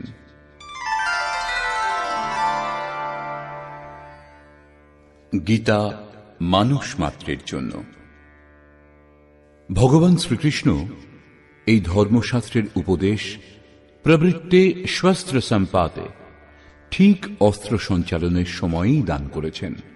কেননা তিনি নিশ্চিত জানতেন ভৌতিক সংসারে কখনোই শান্তি এবং সুখ মেলে না। যুদ্ধে কোটি কোটি লোকের জীবন আহুতি দেওয়ার পরেও যিনি বিজয়ী হন তিনিও বিফল মনোরথ হবেন, অন্তরে উদাসী হবেন। সেই কারণেই শাশ্বত যুদ্ধের পরিচয় তিনি দিলেন গীতার মাধ্যমে, যেখানে একবার বিজয়ী হলে সে বিজয় শাশ্বত হয়ে যায়। অনন্ত জীবন এবং অক্ষয় ধাম প্রাপ্তি হয়, যা মানুষ মাত্রের কাছে সর্বকালেই সুলভ, যা ক্ষেত্রজ্ঞের লড়াই, প্রকৃতি আর পুরুষের সংঘর্ষ, অন্তঃকরণে অশুভের বিনাশ এবং শুভ পরমাত্ম স্বরূপের প্রাপ্তির সাধনা। উত্তম অধিকারীর প্রতি তিনি তা ব্যক্ত করেছিলেন। শ্রীকৃষ্ণ বারবার বলেছেন, তোমাকে অতি প্রিয় ভক্তের হিতকামনায় বলবো, এটা অতি গোপনীয়। শেষে তিনি বললেন, যদি কেউ ভক্ত না হয় তবে প্রতীক্ষা করো, তাকে সেই পথে নিয়ে এসো, তারপর তাকে বলবে। এটাই মানুষ মাত্রের জন্য যথার্থ কল্যাণের একমাত্র সাধন, যার ক্রমবদ্ধ বর্ণন শ্রীকৃষ্ণ উক্ত গীতা।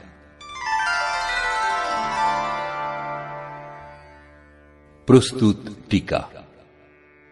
যোগেশ্বর শ্রীকৃষ্ণের আশয়কে যথাযথ ব্যক্ত করার জন্য প্রস্তুত টিকার নাম যথার্থ গীতা। গীতা স্বয়ং ভগবানের হৃদয় উৎসারিত। গীতা স্বয়ং পূর্ণ সাধন গ্রন্থ। সম্পূর্ণ গীতাতে সন্দেহের কোনো জায়গা নেই।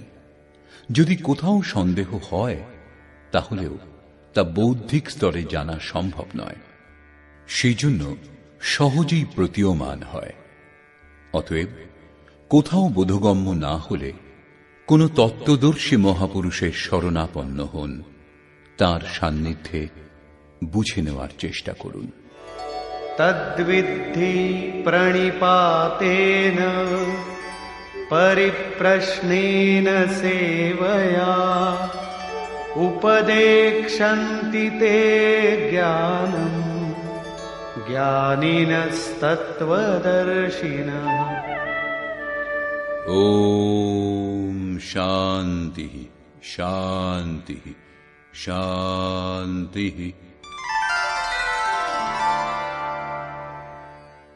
স্বামী অর্গড়ানন্দজির নিবেদন।